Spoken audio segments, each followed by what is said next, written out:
juga bisa salah, gereja juga bisa keliru, gereja bisa gagal, bisa bubar, bisa habis, bahkan gereja juga bisa mati.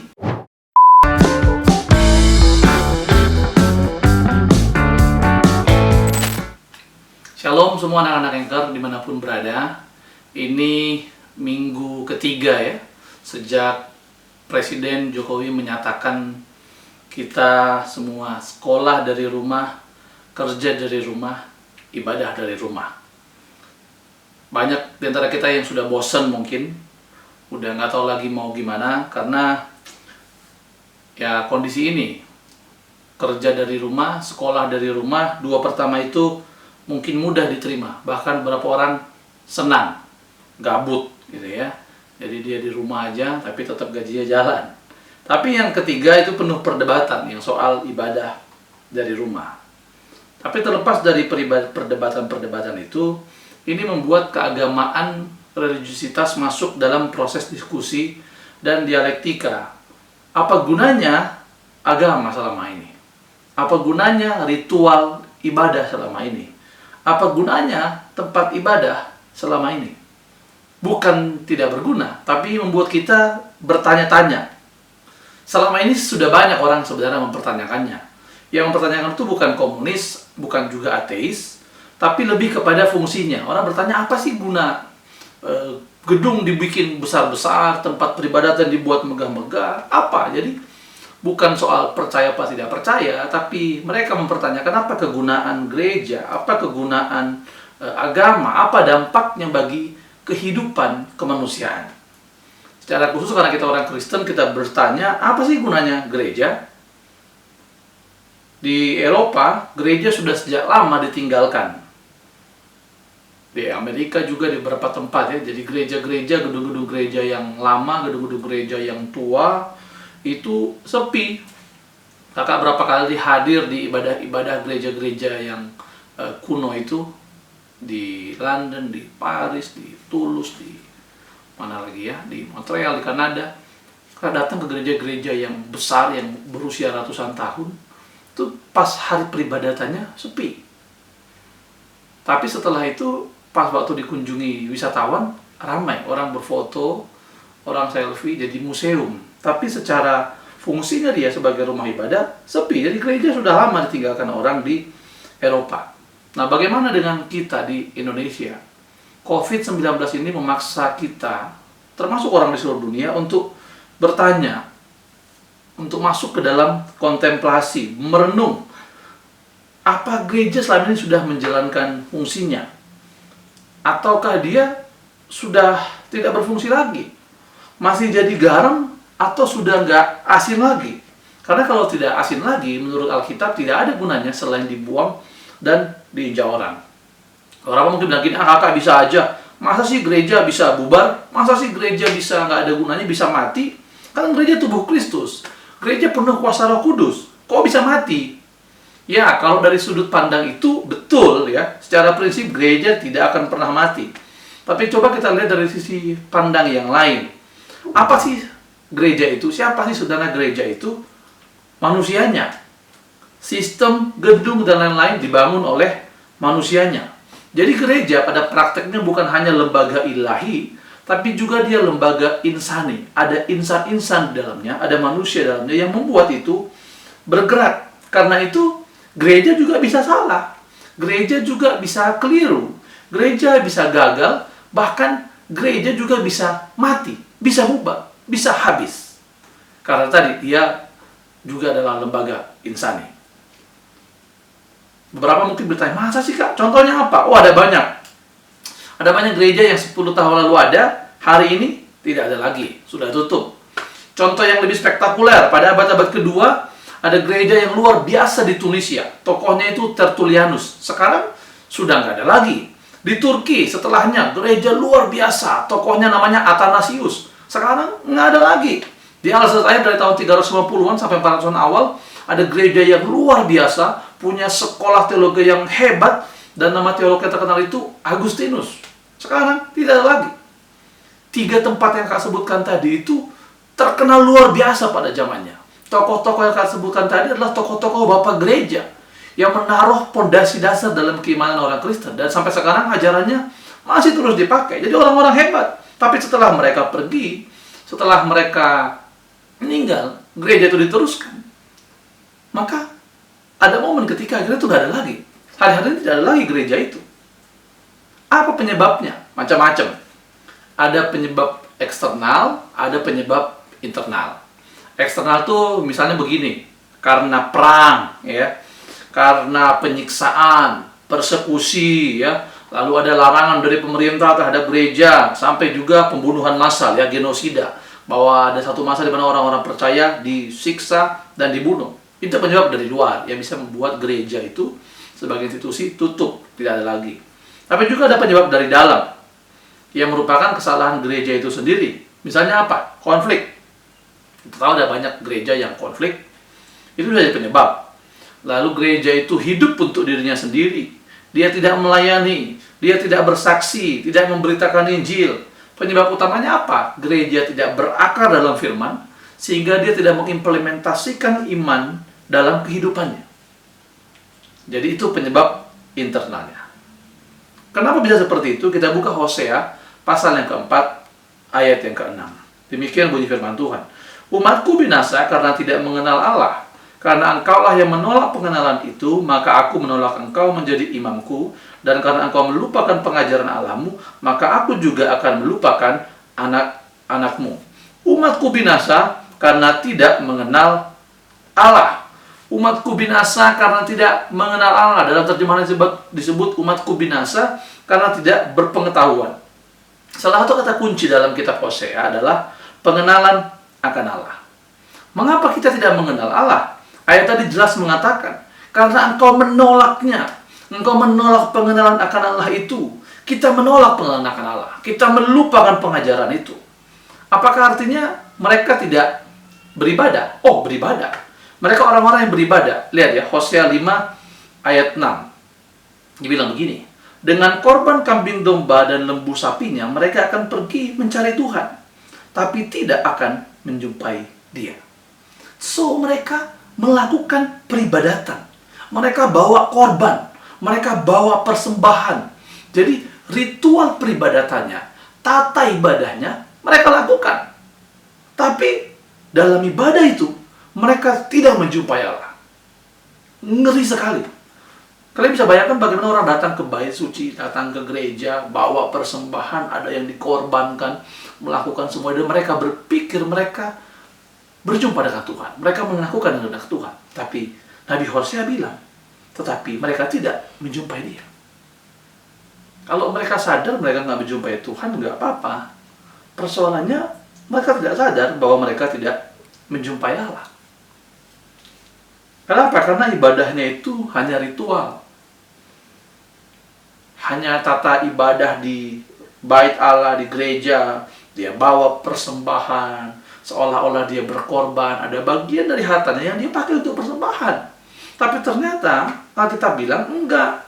Hosea 6 ayat 6 bilang begini, sebab aku menyukai kasih setia dan bukan korban sembelihan, dan menyukai pengenalan akan Allah lebih daripada korban-korban bakaran.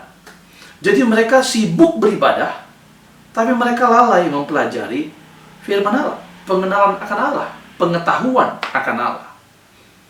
Memang betul saat kitab ini ditulis, tuh Hosea itu mengkritisi para imam, para pemimpin agama, ya, yang dianggap tidak mau mempelajari firman Allah. Mereka menolak pengenalan akan Allah. Kalau imamnya saja sudah begitu, apalagi umatnya, ya kan? Nah, tapi kalau sekarang berarti ini kan untuk pendeta. Bukan, jangan lupa bahwa kita umat perjanjian baru adalah imamat yang rajani.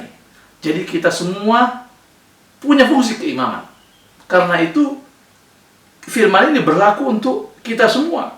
Jadi mau pendeta atau jemaat, semua harus belajar firman Tuhan. Ya, jangan ada yang beranggapan bahwa ya pendeta aja itu kan. Wah, itu orang yang sekolah teologi aja. No. Umatku binasa karena tidak mengenal Allah, karena tidak berpengetahuan. So, kalau kalian umat Allah, maka kita harus mengenal Allah. Lewat apa? Lewat pengetahuan akan Allah. Nah, sekarang Kita suka nggak belajar firman Tuhan?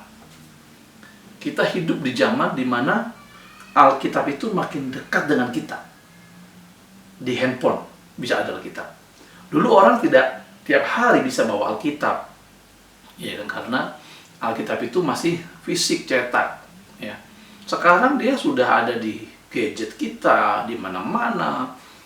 Bisa, jadi semakin dekat. Tapi cukup aneh karena Alkitab makin dekat, tapi justru semakin jarang dibaca. Dulu waktu Alkitab itu fisik, orang lebih sering baca Alkitab. Sekarang setelah di handphone, jarang.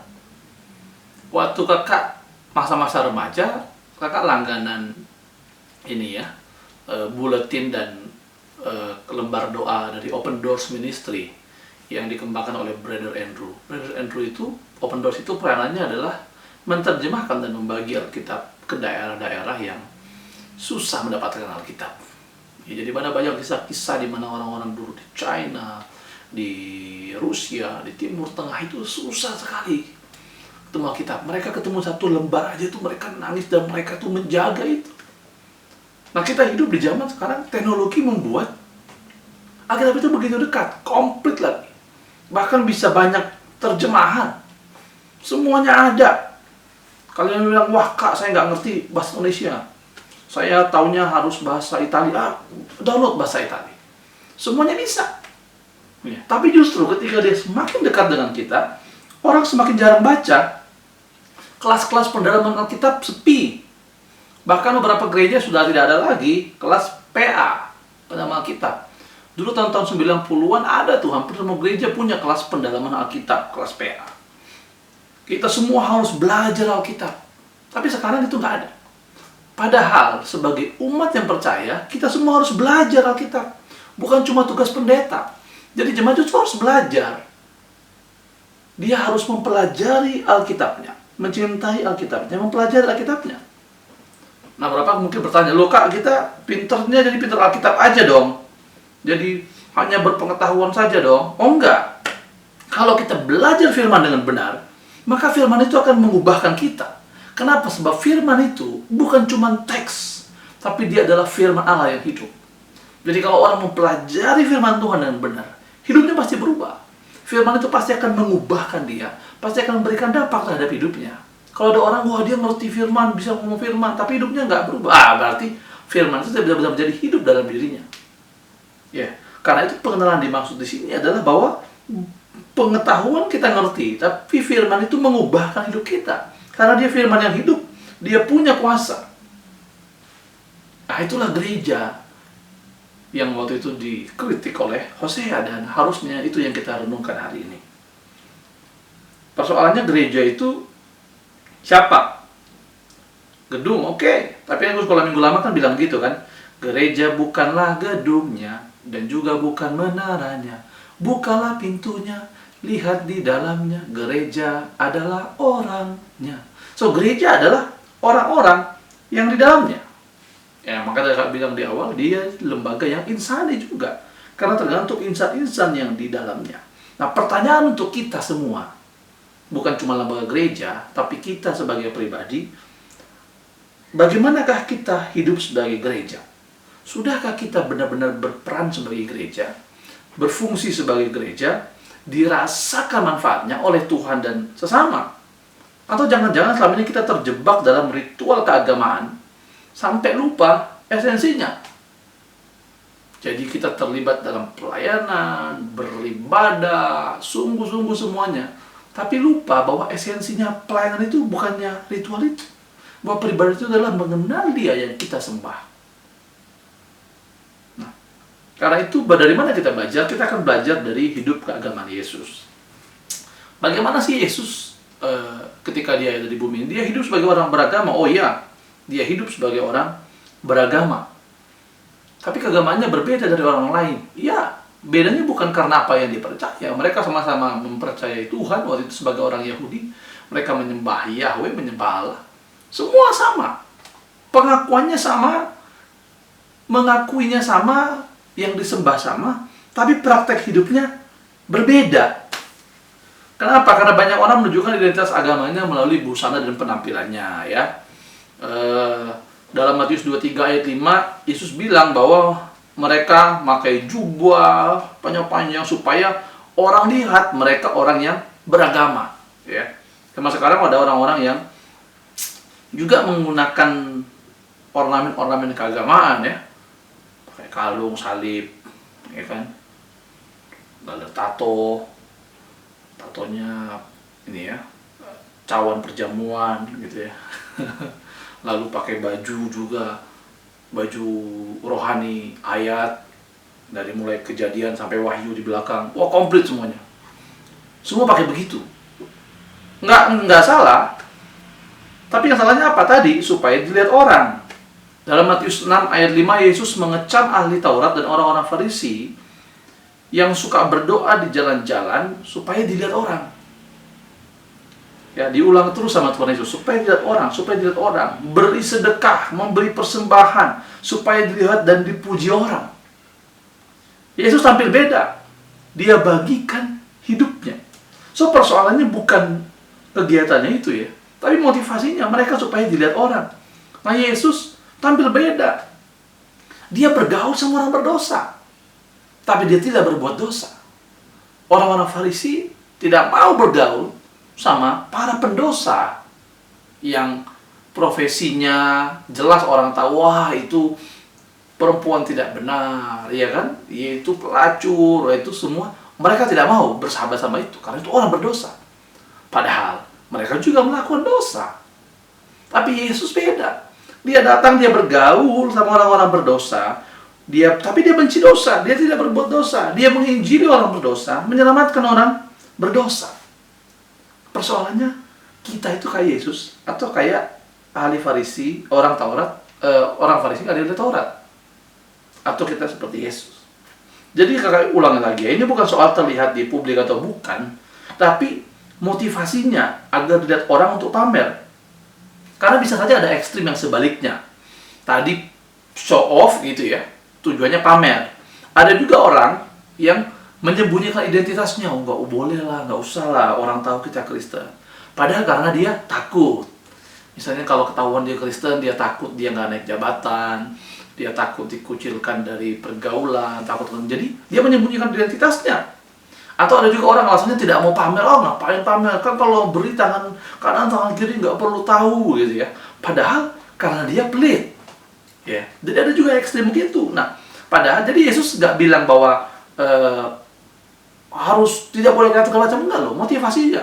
Karena Yesus sendiri bilang bahwa kita itu terang dunia. Terang tuh nggak mungkin tidak kelihatan. Kita itu seperti kota yang di atas bukit. Jadi pasti kelihatan, ya. Jadi gini, tapi sebagai gereja, pribadi yang adalah gereja, kebenaran iman kita itu memang tidak terlihat orang. Tapi manifestasi imannya itu kelihatan. Kalau kita sungguh mengenal Allah, itu akan kelihatan dari gaya hidup kita.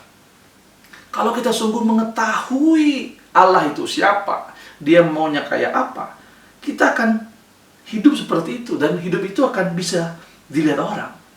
Seperti Yesus. Seperti Yesus. Dia bicara di rumah ibadat, dia berkhotbah, dia melakukan mukjizat, orang memanggil dia rabi, guru. Tapi hidupnya dibagikan kepada orang. Orang bisa melihat kebenaran yang disampaikan itu menjadi nyata dalam hidupnya. Nah, ini disebut nggak cuma omdo, nggak cuma ngomong doang, tapi dia lakukan.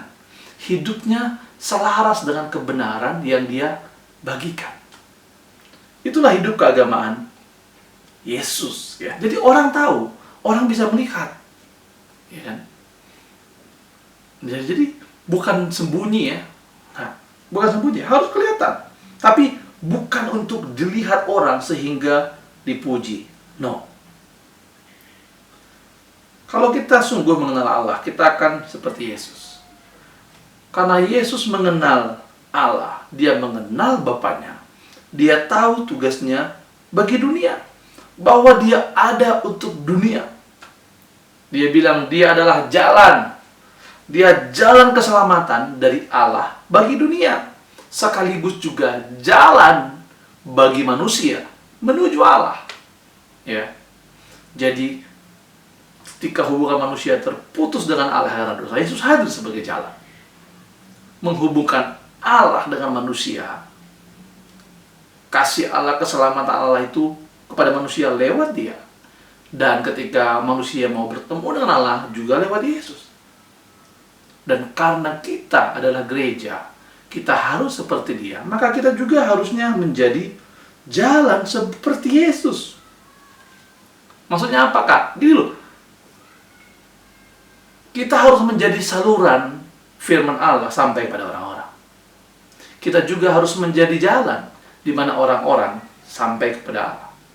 Ketika temanmu butuh pertolongan, ketika temanmu sedang galau, dia bingung akan hidupnya, kau datang. Ajak dia menyampaikan keluhannya kepada Tuhan.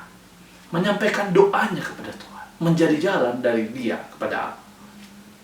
Ketika dia merasakan dampaknya, kau juga menjadi jalan dari Allah kepada dia. Sampaikan kebenaran kepada dia. Sampaikan firman kepada dia. Sampaikan pesan-pesan Tuhan, firman Tuhan kepada dia. Itulah Yesus. Dan kita juga harus seperti itu. Gereja harus menjadi tempat wahyu Allah. Kebenaran Allah dinyatakan. Jika dunia ini butuh suara, butuh petunjuk, gereja harus menjadi tempatnya. Tapi jika dunia juga terhilang dan dunia butuh jalan kepada Allah, maka gereja juga harus menjadi jalan bagi manusia untuk bertemu dengan Allah. Hari-hari ini, ketika kita ada di tengah wabah Corona 19 ini jadi momen bagi kita untuk merenung ya.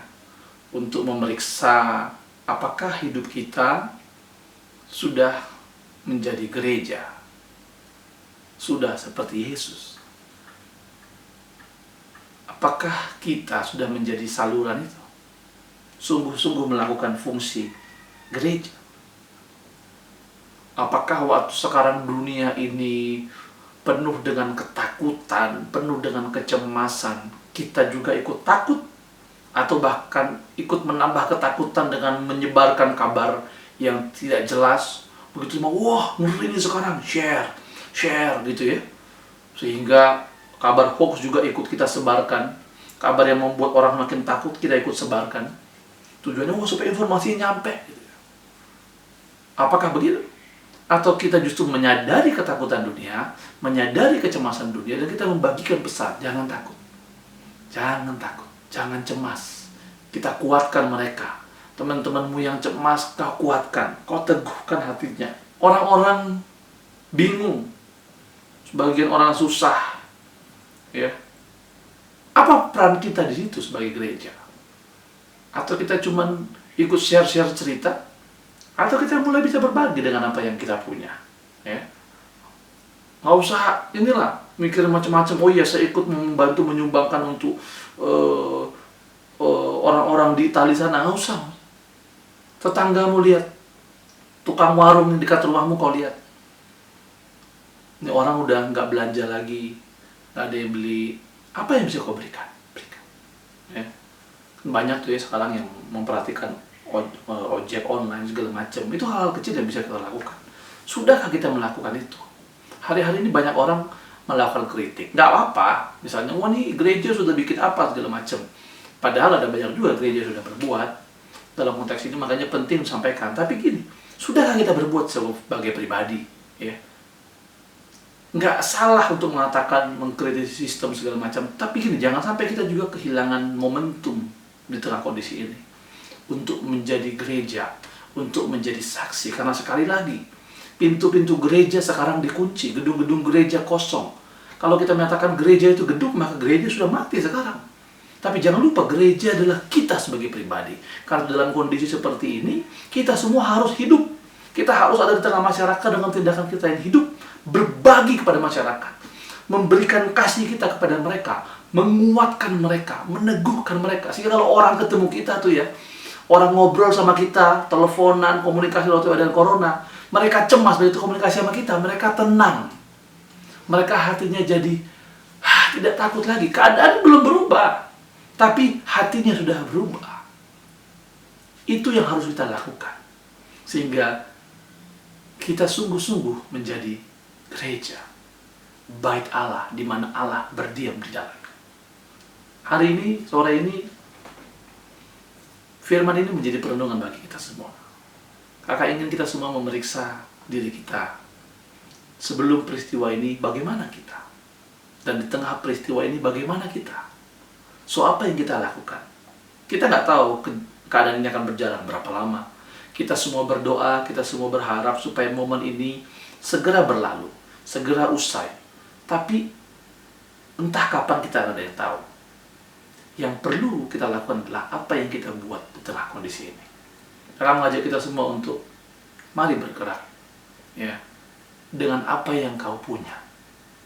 Dengan apa yang kau punya. Kau pernah bilang bahwa perempuan janda itu dia memberikan 2 lepta, ya, semua yang dia punya.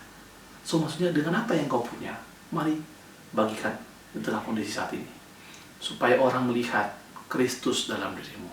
Orang bisa melihat, oh ini toh gereja.